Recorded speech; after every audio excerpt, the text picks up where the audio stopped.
Performance perception deficit. The government appears trying to generate hopes about the future as it comes under criticism from all sides over the tough present economic conditions and public unrest.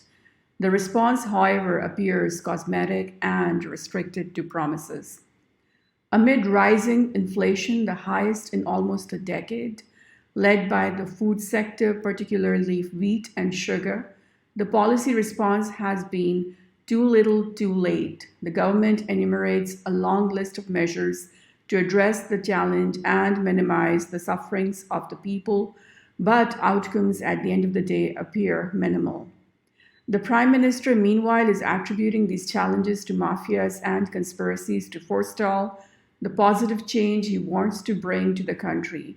Opponents, on the other hand, point fingers towards his close circles for the profiteering and the mess. In both cases, it boils down to a governance problem where the mafia plays the havoc or friends drive away with plunder. It proves an administrative failure.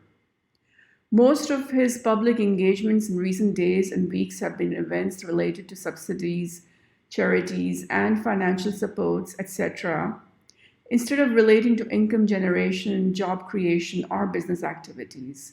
The government officially said it was increasing the amount of stipends and number of its beneficiaries as policies and efforts to ease out inflation start bearing results in coming days. No wonder when his government is marred by perceptions, and recent surveys reinforce such perceptions. The eye opener has been the recent data collected by the government's own Pakistan Bureau of Statistics. The general inflation measured by Consumer Price Indicator increased by 14.6% in January over the same month of last year. The details are rather alarming.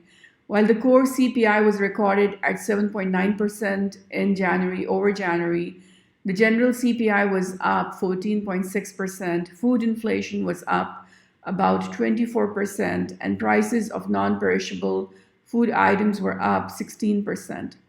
Startlingly, the perishable food item inflation was up a whopping 78.5%. That indicates supply problems and could have been addressed by policy and administrative action, increasing supplies and attacking black marketing and hoarding. This is evident from higher prices of some selected common use items in January 2020 when compared with the same month last year.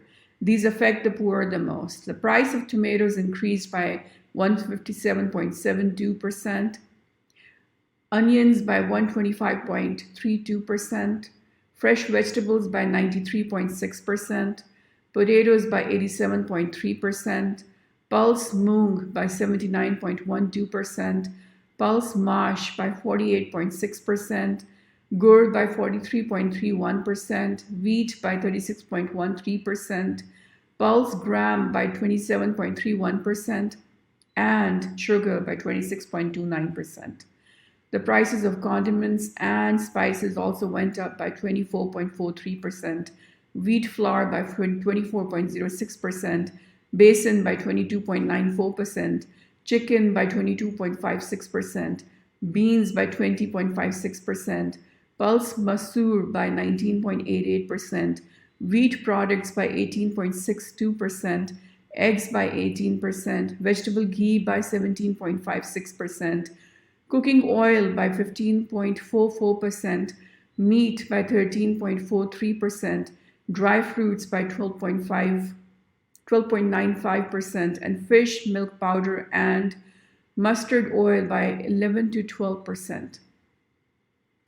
The rate of inflation for the rural population was even more devastating, as the general CPI for rural areas increased by 16.4% in January. The prices of perishable items were up almost 91% when compared to January 2019, and overall food inflation was up 26%. Another major shock comes from electricity, gas, and fuel to the extent of 10% and is directly driven by government policies, particularly continuously rising power rates and higher fuel taxes, even though international oil prices are relatively on the lower side. This contributes to the transport sector, where January 2020 prices have increased by almost 20% year on year, again, a policy impact. This is also confirmed by the 55% increase in gas charges, 26% in motor fuels, 18% in construction input items, 17.4% in motor vehicles, 14% in liquefied hydrocarbons, 14% in electricity charges, 14% in woolen cloth and mechanical services, and 13.52% increase in cotton cloth, and 12% in transport services and clinical fees. A recent survey conducted by the Overseas Investors Chamber of Commerce and Industry suggested that foreign investors showed concerns with some areas of doing business and noted that a number of economic disciplinary measures are announced by the government last year, like the partial withdrawal of incentives on new investments, also affected OICCI members. When asked to name top 5 key pain points to their business, the chief executives of foreign companies identified in order of priority: number 1, rupee devaluation; number 2, gap between policies and their effective implementation; number 3, increasing the tax burden; number 4, cost of doing business; and number 5, increase in borrowing cost and interest rates. They also noted that strong resistance, especially from a large segment of the market players in the informal economy, towards many bold measures to document the economy, was having a negative impact on the business operation of international investors. As these challenges persist just before the completion of the government's second year in office, amid a tight watch of the International Monetary Fund, the government is now trying to introduce a new mechanism that ensures stability to electricity tariff for a period of up to 18 months by working out a net average increase of about rupees 1.20 per unit through a combination of monthly fuel adjustment, quarterly tariff adjustments, and yearly revisions. Also, it is now contemplating working out a 3-year growth strategy that should roll out with the coming budget and continue under implementation over the remaining period of the current government. How it revives the consumer and business sentiment with high power sector losses, revenue burden, and expensive private credit would be interesting to watch. The IMF program may need to be renegotiated in the process of improving political relations with Washington. This is an excellent article written in Dawn by Khaleeq Kiani. It was written on the 10th of February 2020 that I'm just reading out loud to you. And this is not a conspiracy. This is not a myth. We are not talking about La La Land, Neverland, or Wonderland over here. These are real, objective figures and facts that are present and that are really dangerous for the Pakistan's economy.